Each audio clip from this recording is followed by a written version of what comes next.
This is our solar system. We have found out so much about it, yet this solar system has so many secrets deep inside it, yet to be discovered. Our solar system consists of the Sun and the planets that revolve on its own axes and also move around the Sun. Earth is the only planet in our solar system that has life and is inhabited by living organisms of various kinds. This planet Earth is our world, of which we human beings are also a part. We share our world along with other living organisms.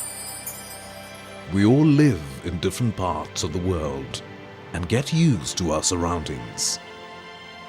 Have you ever wondered what it would be like to live in a different part of the world? What would the weather be like? What kind of animals would you see?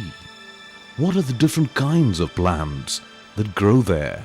As we start looking for the answers of these questions, we start learning about the biomes of our planet Earth. Now, let us see what a biome is.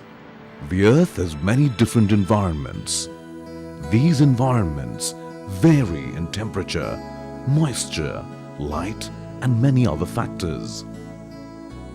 These factors help in forming a habitat. Each of these habitats has a distinct life form living in it.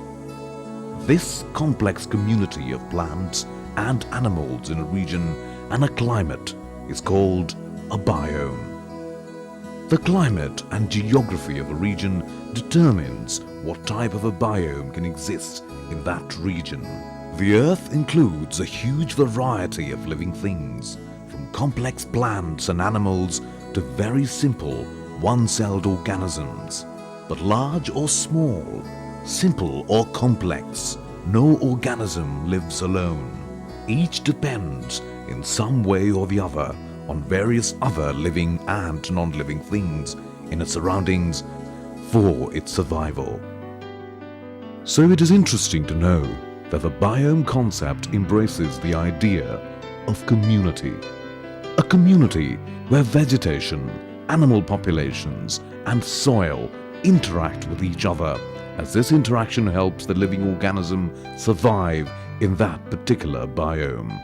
The world of biome is not only vast, but also interesting. Each one of us should know about the biome because we ourselves are an integral part of the biome.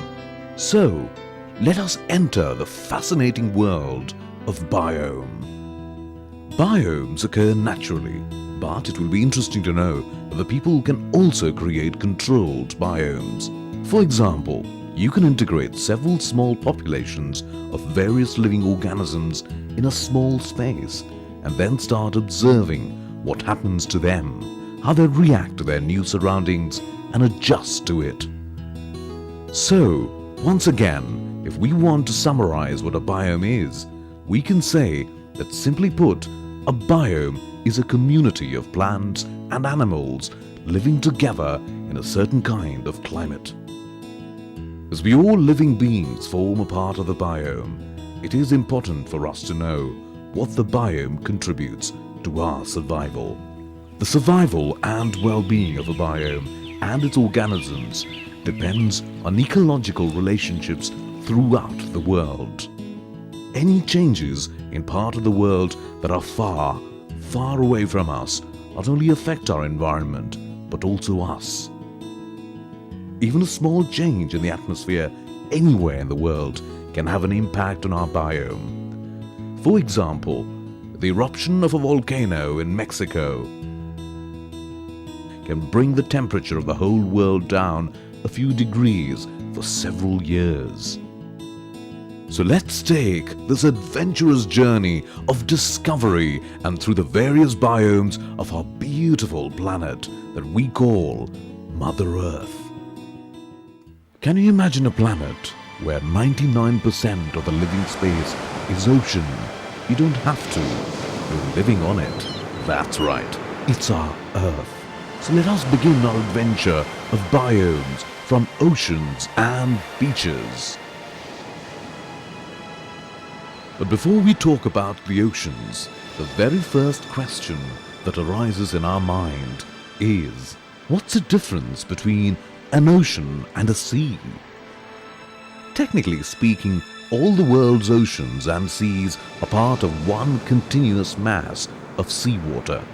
But the ocean is so big that we humans have divided it up and given it different names. Until the year 2000, there were only 4 recognized oceans, but in the spring of 2000, the International Hydrographic Organization marked out a new ocean called the Southern Ocean. So now, there are 5 main areas in this one big ocean. Seas are usually smaller than oceans and are partially enclosed by land, but otherwise they're exactly the same thing. Now, we all know that oceans are vast, but do we really have the idea how immense the oceans are? Let us see. Imagine that you're an ant and you're standing on Mount Everest. That's the size of one human being compared to the ocean. Everything about the ocean is immense. It has the tallest mountains in the world and the deepest valleys.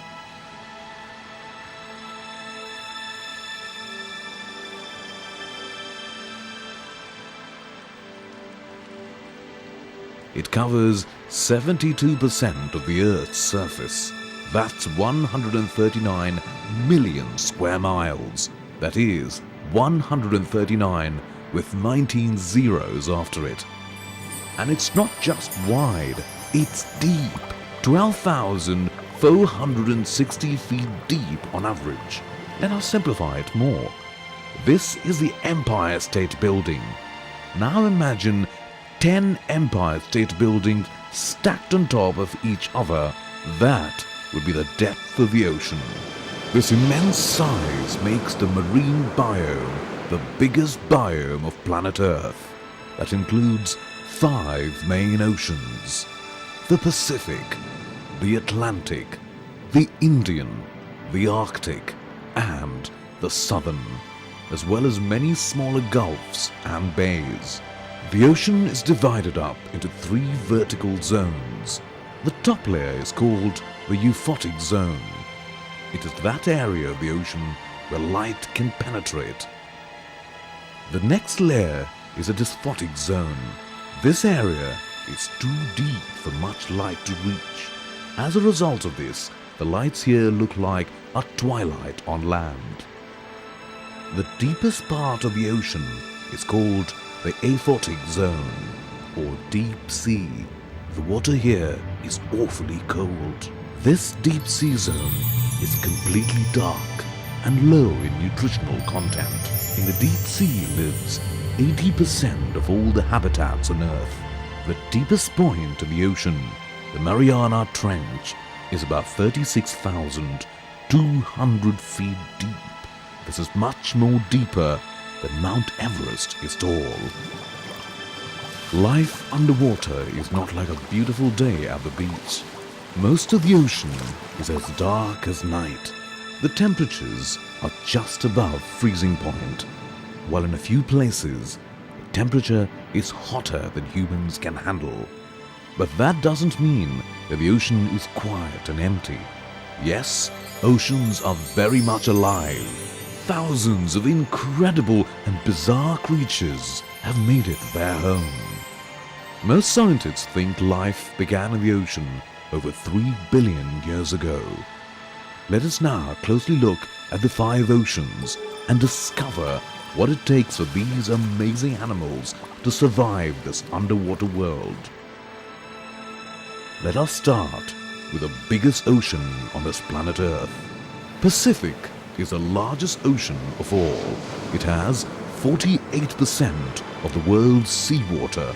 This is larger than all the land on this Earth put together. Wow, that is really large, isn't it? The Pacific is also deeper and becomes deeper closer to shore. The Pacific Ocean is spread across 17,700 kilometers in width, that is 11,000 miles. It includes the Bering Sea, Gulf of Alaska, the Philippine Sea, and Sea of Japan. It is bisected by the equator. The part north of the equator is called the North Pacific. The part south of the equator, the South Pacific. The interesting thing is that there are more than 30,000 islands in the Pacific Ocean. Most of these islands are the tips of volcanoes that have risen from the ocean floor.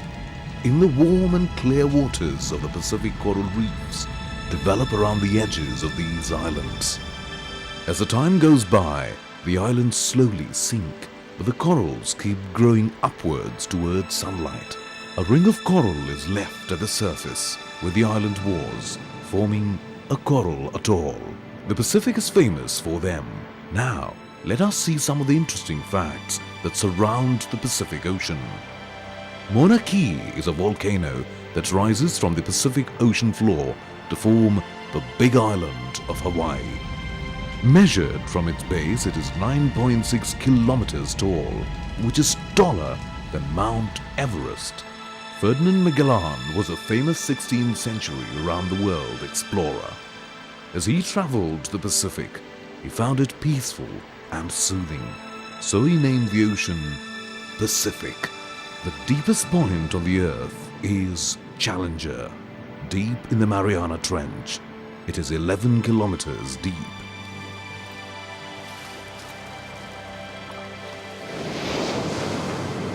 Atlantic Ocean. The Atlantic Ocean is the second largest body of water in the world and covers 1/5 of the Earth's surface. If we compare this large ocean with land, then we can say that Atlantic Ocean is about 4 times the size of North America. It includes the Baltic Sea, Caribbean Sea, Gulf of Mexico, and Mediterranean Sea. The Atlantic Ocean sits in an S-shaped basin that runs in a north-south direction, bounded by Europe and Africa on the east and by North and South America on the west. The equator divides the Atlantic into the north and south sections, and this ocean stretches from Arctic to Antarctica. The Atlantic Ocean was named after the Greek god Atlas, who held up the heavens. Let us now look at some of the interesting facts about Atlantic Ocean. The Atlantic is getting wider at the rate of about 2.5 centimeters a year. This is about the same rate at which our fingernails grow. When Christopher Columbus made his transatlantic voyage in 1492, the Atlantic was 12 meters narrower, that is, about 40 feet.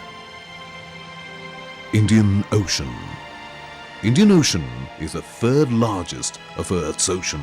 It's bounded on the west by Africa, on the north by Asia, on the east by Australia and the Australasian Islands, and on the south by Antarctica. The Indian Ocean was formed about 125 million years ago when Africa tore free from Antarctica and drifted north. The total area of the Indian Ocean is 73.4 million square kilometers. That's 28.4 million square miles. The ocean narrows towards the north and is divided by the Indian Peninsula into the Bay of Bengal on the east and the Arabian Sea on the west. The Arabian Sea sends 2 arms northward, the Persian Gulf and the Red Sea. The wonders of the Indian Ocean include coral islands, Antarctic breeding grounds, and giant river deltas. The Portuguese explorer Vasco da Gama sailed across the Indian Ocean in 1497 after rounding the southern tip of Africa. Ever since, the Indian Ocean has been a trade route for silks, rugs, tea, and spices. The Indian Ocean is very beautiful and popular for tourists. However, the islands of the Indian Ocean are some of the poorest areas in the world. Recently, regulations have been introduced to protect the ecosystem and with it, the fishing stocks. Southern Ocean. The Southern Ocean extends from the coast of Antarctica north to 60 degrees south latitude. The Southern Ocean is now the 4th largest of the world's 5 oceans, after the Pacific Ocean, the Atlantic Ocean, and the Indian Ocean. but larger than the Arctic Ocean. It includes the Amundsen Sea, the Bellhausen Sea, and the Ross Sea. Arctic Ocean. Situated at the top of the world is the world's smallest ocean called the Arctic Ocean. Arctic Ocean is north of the Arctic Circle and surrounding the North Pole. It includes Baffin Bay, the Hudson Bay, and Greenland Sea. Ice formed by the freezing of seawater covers almost the entire Arctic Ocean in winter. 3 forms of ice are found in the Arctic Ocean: land ice, river ice, and sea ice. Land ice enters the ocean in the form of icebergs. As the fresh water freezes, it is transported into the oceans by the rivers. Sea ice is formed by the freezing of seawater. It is the most extensive form of ice in the Arctic Ocean. Let us now see some of the interesting facts about the Arctic Ocean. Even during summer, half of the Arctic Ocean is covered in sea ice. Most of the ice is 3 meters thick, that is, 10 feet thick. Every year at the North Pole, 6 months of darkness is followed by 6 months of light. In places where the Arctic Ocean is free of ice cover, winter storms cause thorough mixing of shallow waters. The mixing stirs up nutrients, which leads to blooms of phytoplankton growth from spring through to autumn. Water is the common link among all the biomes. Without water, most life forms would be unable to sustain themselves, and the Earth would be a barren, desert-like place. The ocean is home to the smallest plankton and the largest creature on Earth, the blue whale. Come, let us explore the open seas. As we all human beings refresh ourselves every now and then, so does the oceans. Let us see how the oceans refreshes itself. Most of the nutrients of the open sea are in the bottom of the ocean. This is because nutrients are really plant and animals that die and sink. In the open seas, water in the sunlit zone receives lots of sun and has a higher temperature than the water below. Under normal conditions, the process of upwelling brings cooler water from down below towards the top. Cold seawater is rich in nutrients. The supply of nutrient-rich cold water to the sunlit zone is critical in maintaining healthy oceans. Most marine life lives in the sunlit zone, and these creatures need a steady supply of food and nutrients. Upwelling brings nutrients to where they are needed most, at the top of the ocean where most animals live, and thus the ocean gets refreshed. Climate does not have much effect on the marine biome, but the marine biome largely affects our terrestrial climate. Compared to land, oceans warm up and cool down very slowly. As a result, they act as an enormous heat store, able to absorb vast amounts of energy from the sun in warm weather and then release the heat slowly during cold weather. Thus, it affects coastal temperatures. The oceans also provide rain for crops through evaporation and wind to help circulate air. If one day you find the sky sunny and another day you find it cloudy, then it is all because of the influence of the oceans on the weather. So the oceans decide whether it is going to be sunny or a cloudy day. The oceans therefore have a huge influence on the Earth's climate. Let us once again look closely at the layers or the zones of the ocean based on their depths. The top zone is a sunlit zone. In the sunlit zone, the water is very warm because that is where the sun hits. Most of the plants and animals live in the sunlit zone. Here we will find most of the sharks, although there are some sharks that live near the ocean floor also. Beneath the sunlit zone, down to 1,000 meters, or 600 to 3,300 feet, lies the twilight zone. The creatures of the twilight zone are often red or black. The twilight zone temperature can be as low as 41 degrees Fahrenheit. This is because there is less light there than in the sunlit zone.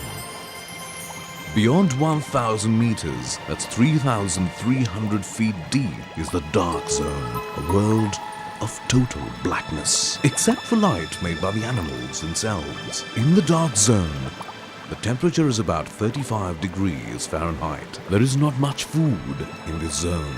There is another zone below the dark zone, the abyssal zone. In this layer, the mud is made from the skeletons of other small sea animals. The mud can be more than a mile thick. And last come the trenches that are over 19,800 feet deep. The water here is freezing cold, and only animals that are adapted to the freezing water can survive in this layer. Temperature is one of the major factors that affects where sea creatures live. Birds and mammals are warm-blooded. They keep their bodies at a constant warm temperature, no matter whether the surroundings are warm or cool. Warm-blooded animals such as whales can travel between warm and cold areas and still survive. The grey whale, for instance, spends summers in the chilly waters of the Arctic, but swims to much warmer waters of Baja California in winter. Most sea animals, however, are cold-blooded, which means their body temperature is greatly affected by their surroundings. Such species are less flexible about where they can live. For example, tropical fish would die in cold water, and cold water fish cannot survive in tropical water. We all have seen plants on land, but out at sea we can't see any plants at all. This makes us wonder, aren't there any plants in the sea? Of course there are there, but they're microscopic. Most ocean plants are not true plants at all. They are single-celled marine algae. Algae are simple plant-like organisms that lack proper stems, leaves or roots. But these plants are like the true plants on land. They trap sunlight and use it to make food for themselves. Now, let's see how many kinds of plants are there in the oceans. Over 1 million species of plants and animals have been discovered in the oceans, and scientists say there may be as many as 9 million species we haven't found yet. One reason the ocean is very important is because of all the algae. Do you know, if it weren't for marine algae, we would not be able to breathe? Yes, it is a fact. Through photosynthesis, marine plants and algae provide much of the world's oxygen supply and take in huge amounts of carbon dioxide. This absorption of carbon dioxide may be a useful tool in reducing the harshness of climate change. One type of marine algae is kelp. Kelp is important because it provides shelter and food for a lot of sea creatures. Kelp is also used by humans for many products, including toothpaste and ice cream. Kelp also serves as a buffer by absorbing energy from waves before the waves hit the shoreline, protecting many of the sandy beaches. Look at these. What are these? Plants or animals? These are plankton. Plankton are tiny open water plants, animals or bacteria. Plankton generally have limited or no swimming ability and are transported through the water by currents and tides. Plankton can be divided into 3 major size classes. Phytoplankton. Plankton, including algae that can trap sunlight and use it to make food, are called phytoplankton. They're tiny plants that serve as food to many of the ocean's creatures, from the smallest of fish to the largest of whales. Some scientists estimate that phytoplankton provide the Earth with almost half of its oxygen. Marine plants live in the euphotic zone, or the topmost layer of the ocean, because they need energy from the sun for photosynthesis. Zooplankton. These are animal-like plankton that survive by eating phytoplankton. These zooplankton in turn serve as food for large animals such as fish and squid. The smallest phytoplanktons are incredibly tiny. They're so tiny that hundreds would fit on a pinhead. Many of these phytoplankton are not algae, but a kind of bacteria. These are macrozooplankton. They're larger fish eggs and larvae. Cocolithophora is a small but beautiful phytoplankton. They look like a tiny ball covered in round, chalky plates.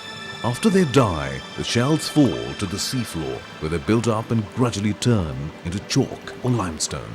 Dinoflagellates are also phytoplankton.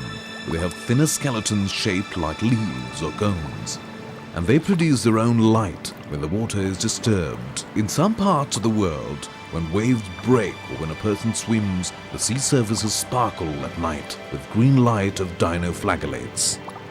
Look at this. Is the water here polluted? Take a closer look. This is not a river of pollution, but a red tide, a mass of tiny dinoflagellates. Under certain conditions, these tiny algae multiply so quickly that they stain the sea and can poison creatures that feed on them. Sometimes phytoplankton grows so quickly and in such huge numbers that they color the water. As they die and become trapped on the surface, they form a scum. This is called a red tide. Despite the name, it can be any color from yellow to blue. Red tides are capable of removing so much oxygen from the water that sea animals suffocate, and some red tides are poisonous. Shellfish, such as clams and oysters, can feed on the poisonous phytoplankton unharmed, but fish or other animals that eat the shellfish may die. Worldwide, red tides caused by a phytoplankton called Alexandrium kill nearly 200 people every year this way. We can often find seaweeds attached to rocks in cool, shallow water. There are more than 6,000 types of seaweeds. There are 3 different types: red, green and brown. The biggest seaweeds are of the brown type and are called giant kelps. They're like underwater trees, towering up from the seafloor to the surface with fronds as long as 100 meters or 330 feet. The largest giant kelp can grow 30 centimeters or 12 inches a day. The smallest seaweeds, such as the bright green sea lettuce, are paper thin. Large seaweeds have to face a tough time for their survival. Growing in a shallow water, they have to resist the battering of waves and strong currents.